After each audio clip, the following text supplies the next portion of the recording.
All right. Good morning, everyone. Thank you for choosing to come to this conference, for choosing to serve on your member boards, for choosing to care and to listen and to challenge and to be part of our community. Being in community is what this conference is all about, and it's so rewarding to be back with you face to face. So I want to express thanks on behalf of all of our staff for what you do to help us to go further. So a couple of years ago, actually 3 years ago now, we had our centennial in Washington, D.C., and our then incoming president, Terry Allers, was talking about how we were stepping into our second century. Well, in reality, that vision has changed a little based on what we've now known and now experienced based upon our pandemic experience, how we are part of a community, how we continue to convene and come together. And that impacts the work of our staff, it impacts the development of our programs, our engagement with our volunteers. So I want all of you to sort of go with me on this journey about where we're really headed now in this sort of new normal.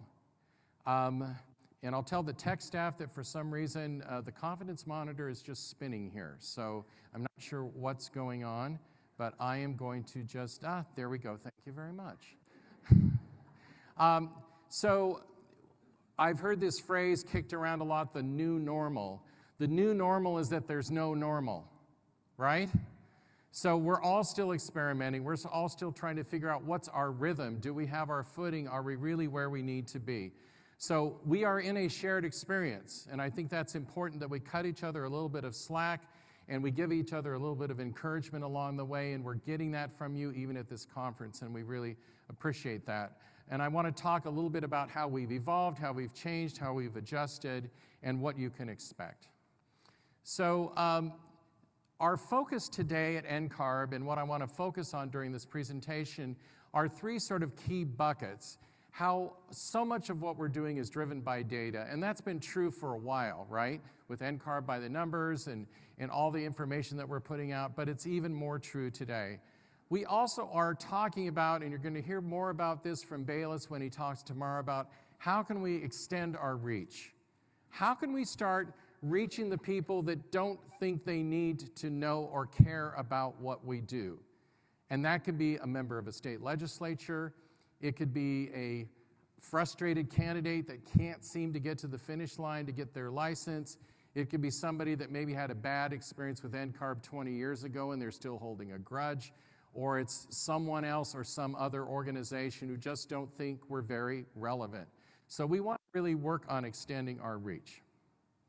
So let me talk first about how we're bouncing back through this season of pandemic. So we have this year alone 3,000 new certificate holders. This year alone. That's really important, and I want to talk a little bit more about why. Our certificate program is, in a sense, an insurance policy for architects who wish to be mobile.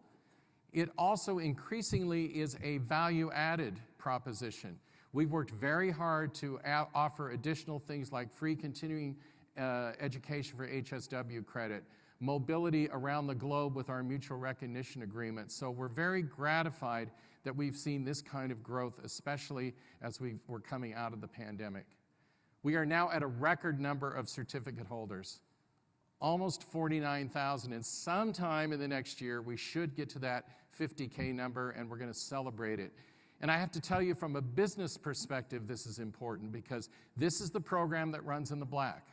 This is the program that allows the board of directors to allocate more resources toward staff, toward volunteer meetings, toward meetings like this, toward generating data, toward having superior technology, to being a thought leader within the regulatory community. So as the certificate revenue comes, so does NCARB grow. New candidate applications, over 7,000 new candidate applications. This is a bounce back that is another positive indicator of health. We had a slump here. When the pandemic first hit, we really dropped in terms of new people wanting to pursue a license. People weren't getting jobs. Firms were laying people off. People were uncertain about the economy. This has totally roared back, and this is a really great number for us. Candidate renewals. People who already have a record with us that aren't dropping off the path, they're coming back. This is a really strong number. We have stability here. We're a little bit resistant to some crises out there in this category. So this means that we have a value proposition and a relationship with the candidate community that can withstand a lot of testing about what's going on in our society and with our health and with our economy. ARE divisions. 44,000 divisions were delivered in the past year, and this is both through test center delivery and online proctoring. So about 30%, give or take, have been delivered online in the past year. We had a lot in the beginning, and then as people got a little more comfortable going back into test centers, it drew back a little bit, but we're clearly following industry trends for those other regulatory organizations that are offering online exams. We're at about in that 1/4 to 1/3 of delivery for online. And this is back to pre-pandemic levels in terms of total deliveries. This is a new record, 10,000 requests for transmittals in the past year. Over 3,000 of those were initial transmittals. And we're now even doing better with expediting our transmittals. I challenged the staff several years ago to try to turn transmittal requests around in days rather than weeks.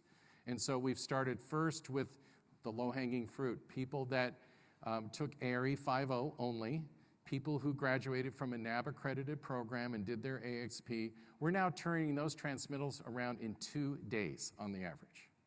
And we're going to get there with all the other transmittal deliveries as well.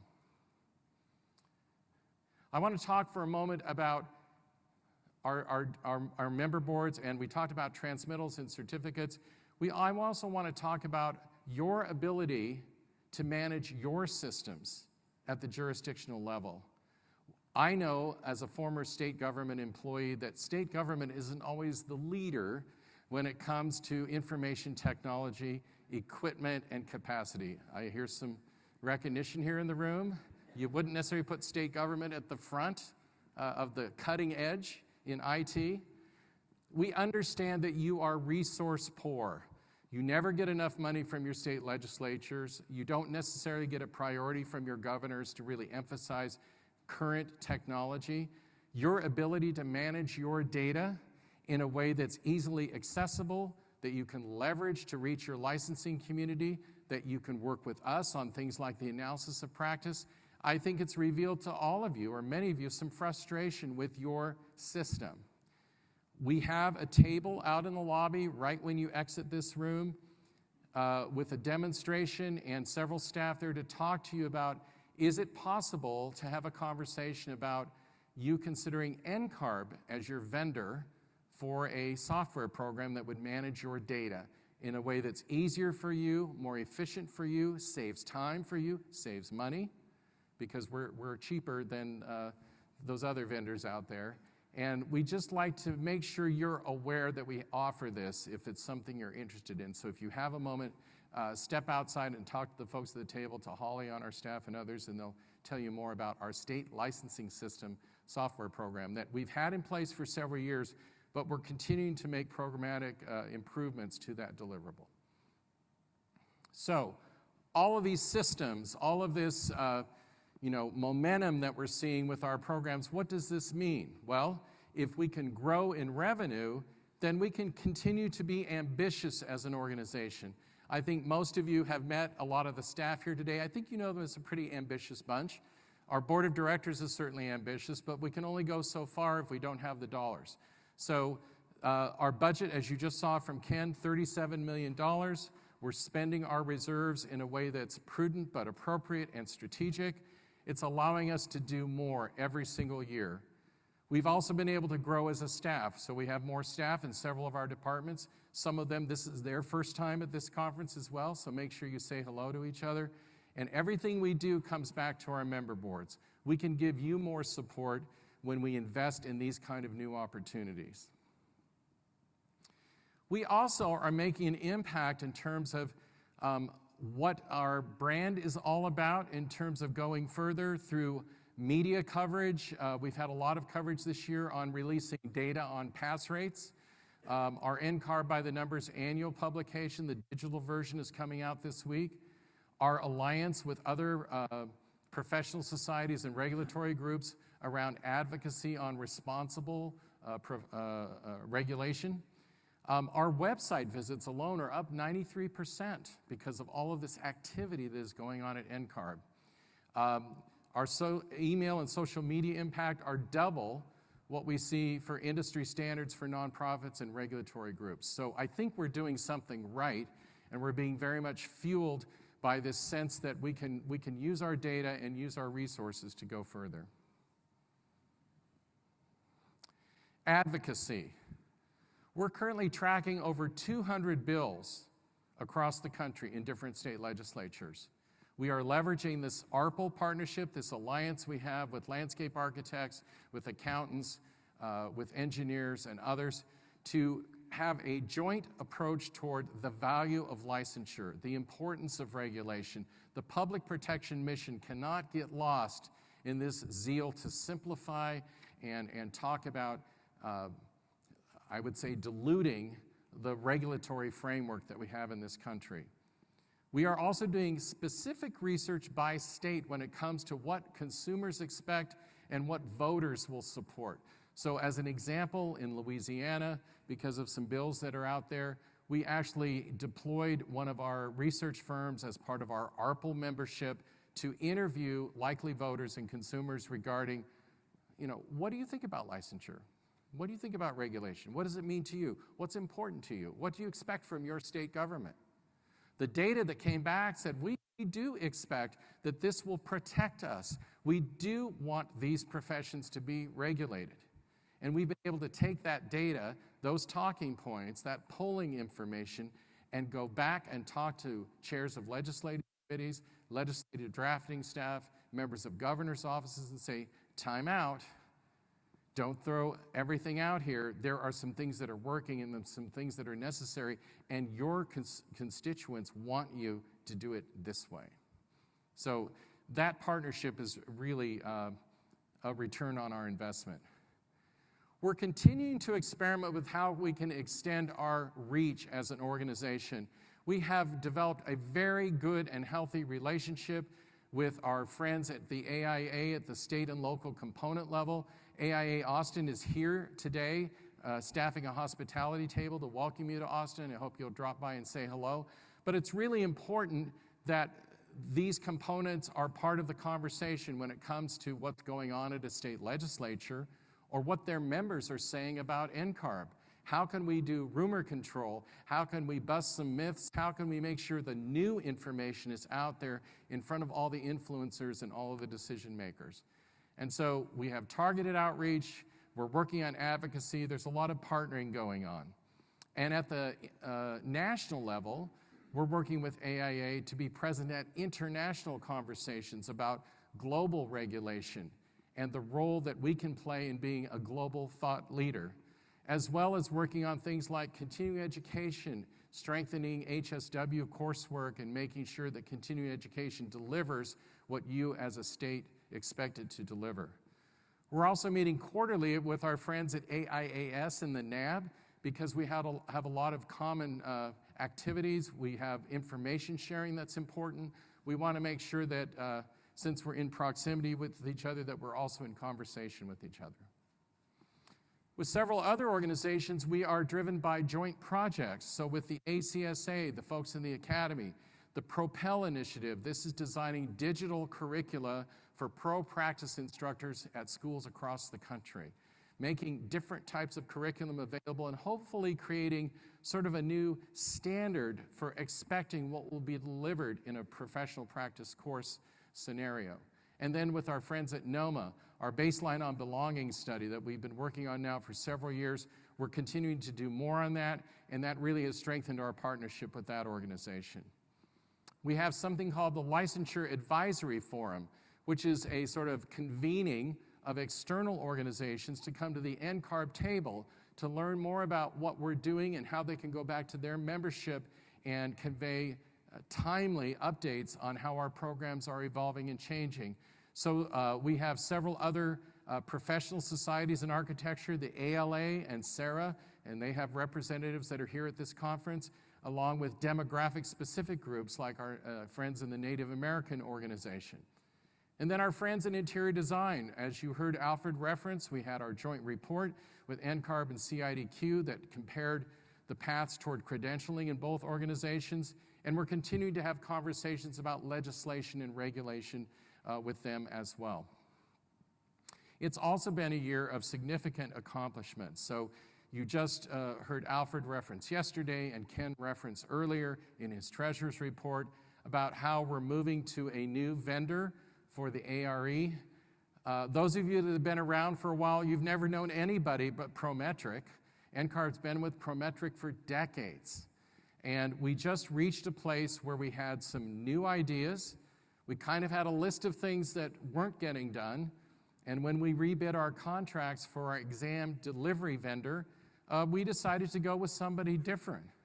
We spent the past year making them run alongside us to make sure they can meet our expectations and then go a step further from what we've been delivering in the past. So as we're in this blackout period and in a few days opening the doors at PSI, we're going to provide to the candidate an improved experience. The PSI delivery will be better integrated with NCARB systems. The functionality of scheduling the exam will improve, and you're going to have more test centers to choose from. PSI has a much bigger reach around the country in terms of the number of test centers available. And a new feature that I've heard people ask for years, more detailed feedback on your exam performance. If you fail, we're going to give you much more feedback on where you failed, why you failed, and what to study next time so you don't fail. That's an exciting change to the exam. And as a companion with this, for the first time ever, we're going to release 6 full-length practice exams, 1 for each division of the ARE. This will fully simulate the exam experience, because part of the stress of going into a credentialing exam is, what's the rhythm of the exam? What's the frequency of the different types of items? How does it feel to be on the clock and under the pressure to get it done? All those psychological issues around the exam, that alone can cause you to fail because of the stress. So if you can take this practice exam in real time and get that figured out and get that out of your system, then you're going to be ready in the exam to really demonstrate your knowledge. And so we're going to simulate in real time exact exams with appropriate questions. That function I talked to you about that you're going to get when you fail the exam, that's going to be there in the practice exam too. The practice exam is going to coach you. And so candidates can assess their readiness to test, decide, gee, do I need to wait a little longer? Am I ready? And it's all going to be free of charge. This is to send a message to the test prep community that we expect more integrity and less cost to people who are taking the exam. One of the major factors that we've seen in our baseline and belonging study is cost is a deterrent to staying on the licensure path. And it's not just student debt, and it's not just fees for exams. It's the thousands of dollars people are spending on test prep materials, not hundreds, thousands of dollars. Now they're going to have a free exam experience with NCARB. We hope and believe this will be a game changer. Let me talk for a moment about improvements to NCARB's My NCARB redesign. This is a nickname for the infrastructure that we have that supports all of our customer services. So we've done user interviews. We've listened to what the customer is saying about what they like and don't like about how they can access information. And so we're making significant improvements here. We're also assessing our programs and our systems for accessibility. We want to make sure that folks that have different disabilities have no problem reading and accessing our information. So we've made improvements in that regard. And we're also doubling down on data security, which I know is a concern for everybody. The analysis of practice. You heard from Alfred yesterday. He hoped everyone in the room took it. I know it was arduous, and some of you that are a little more technically challenged got probably a little bit frustrated, but I want to thank you. Again, member boards, you are our partners in this. Many of you let us use your data of your licensed licensees, and we pushed out the survey. The rest of you pushed it out for us. We've never done a full court press like this before with our member boards, and it was really exciting to see everyone come together. We gathered data this year differently than we did 10 years ago. We did this in 3 phases. We didn't just do the survey and call it a day. That's what everyone remembers, but actually that phase 1 involved an environmental scan of existing literature and other materials around current practice. Phase 2 involved focus groups and targeted interviews, specifically to get to underrepresented groups that historically have not responded to the survey. So we leaned into a very diverse population in getting feedback on our programs and practice and how our programs can evolve and change. And then the 3rd phase, the actual survey. So your support has been very important, as well as other organizations here in the room today. You also helped push out the link to our survey, and we're very grateful. This allowed us to generate, just in phase 3 alone, we generated 14,000 responses to the survey. Over the 3 phases, 19,000 responses. Over 100,000 completions of sections, resulting in the depth of our data is 8 times deeper than it was 10 years ago when we did our last practice analysis. And we also, sorry guys, but you are not scrolling me on this. I can't read my final bullet. Thank you. And we will use this data in the coming years, both at several task forces, at the board table, at all of our committees, with our staff. We're all going to be talking about this. We're all going to be cross-cutting this data and trying to assess, what does this give us permission to do? What does this tell, what does this say about what we're currently doing? How should we be doing things differently? What's a new thing we should be doing, and what's an old thing we should be getting rid of? So this is really going to have an impact.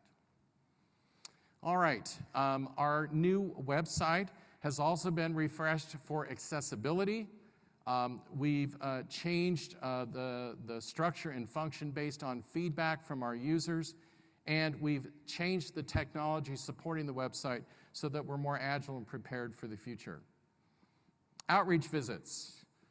We've done a lot of virtual as well as in-person visits. We went to over 67 universities in the past year. We presented at over 20 professional events, and we were present at over 10 national conferences. So NCARB has been present, we've been available, we've been accessible. We don't sit and wait for people to come to us. We try to stay out there and be reachable and available. Baseline on belonging. So again, this is the joint activity with NOMA that started with a survey of NOMA members and NCARB certificate holders. The survey just gave us a rich cache of data that we've been mining now for several years. We are publishing multiple reports. We're getting ready to do one more on firm culture. We want to better understand, particularly this factoid that you see in NCARB by the numbers. Attrition from the path to licensure, people that drop off. There's a huge difference between how white males stay on the path and how women and people of color don't stay on the path. And so we need to understand what's going on. We know some of it is societal. Some of it is our issues beyond, how a program is managed. And it's everyone's issue. It's not just NCARB. This issue belongs to everybody. But we want to better understand it. And so thanks to NOMA, we're doing exactly that. I want to particularly thank my friend Tiffany Brown, Executive Director at NOMA, who is right there, who's been such a great partner and friend and confidant. And we can talk about anything, and we're excited about what the future holds. So thank you, Tiffany, for your leadership at NOMA. We're finishing the final of 4 in-depth reports from this initial study, and we're currently running a series of focus groups with NOMA members to dig further into the data, so more to come on this. So this is also, along with the analysis of practice, going to inform the evolution of our programs. And then we're looking forward to creating a joint action plan with NOMA for 2023 and beyond on how we keep moving forward with this or with more activities in the future. Volunteer support remains a top priority for NCARB. So an update on the work of our committee volunteers. Many of you in this room volunteer on NCARB committees. We embraced the hybrid approach of having face-to-face meetings toward the latter part of the year, build upon a series of virtual meetings for much of the year.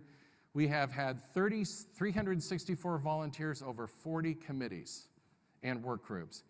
We had a total of 67 committee meetings, and Alfred issued a total of 81 charges to all of these committees combined.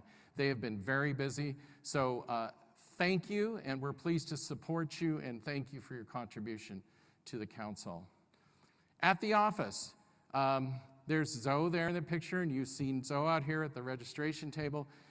We're back. Like many of you, you're trying to figure out what's the right rhythm for being in the office versus working from home. We've elected to experiment with a policy of 4 days in the office every 2-week pay period. You can pick the days. And we understand that we also need to keep upgrading our technology to embrace the reality that remote work is here to stay. We appreciate that flexibility to work remotely, but we also value being together. We believe some of our success is based on the esprit de corps that we have as a staff team, and being with each other and working side by side has a lot of benefit still, beyond the two-dimensional relationships we have on Zoom. So we're back to being in the office in a rotating basis. We're very proud of our staff culture. We're very excited to welcome some new staff, again, that are here at their first annual meeting.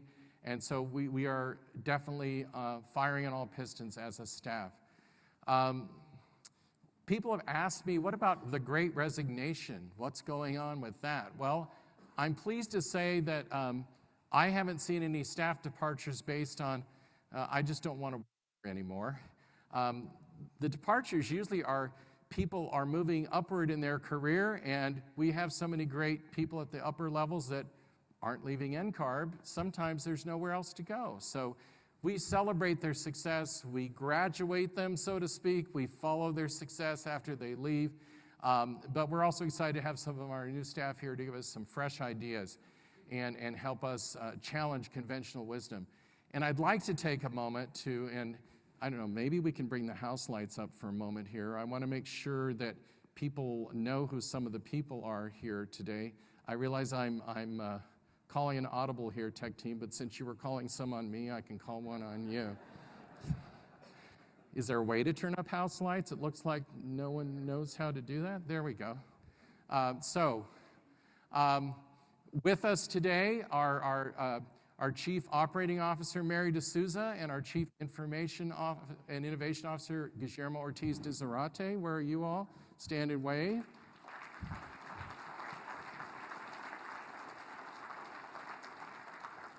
Our Vice President for Administration, Doug Morgan, and his Assistant Vice President, Margot Simmons, our newish HR AVP. This is her first annual meeting.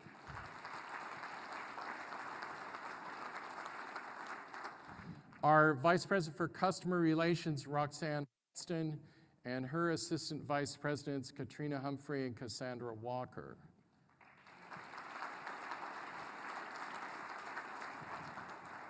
Our Vice President for Experience and Education, Harry Falconer, and his Assistant Vice Presidents, Martin Smith and Jeremy Fretz.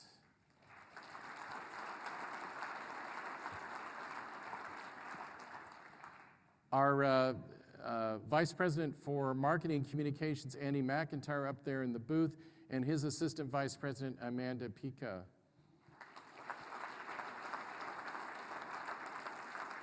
Our Vice President for Examination, Jared Zern, and his Assistant Vice Presidents, Joan Peros and Michelle Cohn.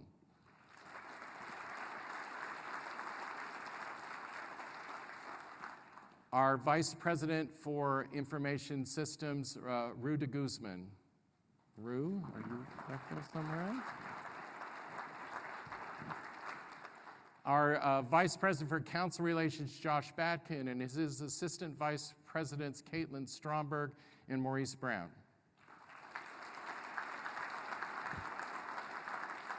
We also have our Assistant Vice President for Data Management, where is she? Catherine Matthews, is she in here? There she is, back there. And our Assistant Vice President for Innovation, Patricia Ramayo. And we have some other senior staff on Zoom, and then a gaggle of staff from all the departments here to help you find your rooms, register you, answer questions about NCARB programs. But all the NCARB staff who are here, please stand to be recognized or wave at us. Yeah.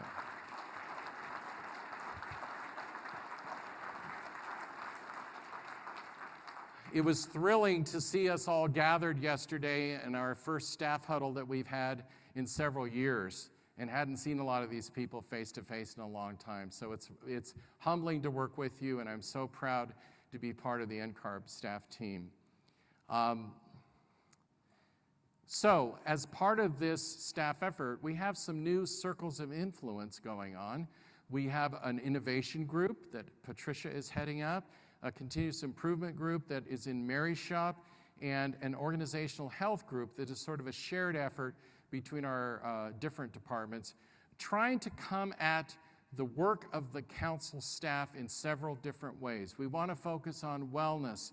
We want to focus on collaboration, on transparency, on inclusion, on breaking down departmental silos. We want to make sure that sometimes when things are stuck, maybe the solution is a disruption as opposed to a slight improvement. Other times, it's really just continuing the momentum. So this is part of the staff culture at NCARB, and I want you to know how we do things and why we do things. So please come up to any of us and ask questions. So we are looking forward. I think these are exciting times with the revenue trends that I showed you, with the extending our reach, with the new technology, with our growing influence as a thought leader. This also creates big conversations and sometimes difficult conversations. So we can get there if we're in partnership with you all at the member board level. Without you, we can't grow, we can't extend, we can't move forward. So despite the fact that we've been physically separated, we hope that you are feeling closer to us as we work on collaboration, as we work on sharing, as we work on having a joint focus on the future. But to do that, we need to both have foresight where we anticipate and we plan, but we also have to adapt. So we can look at what we think is on the horizon, back to that 2 or 3 years ago when we thought we were stepping into a new century and we kind of thought we knew what was going to happen.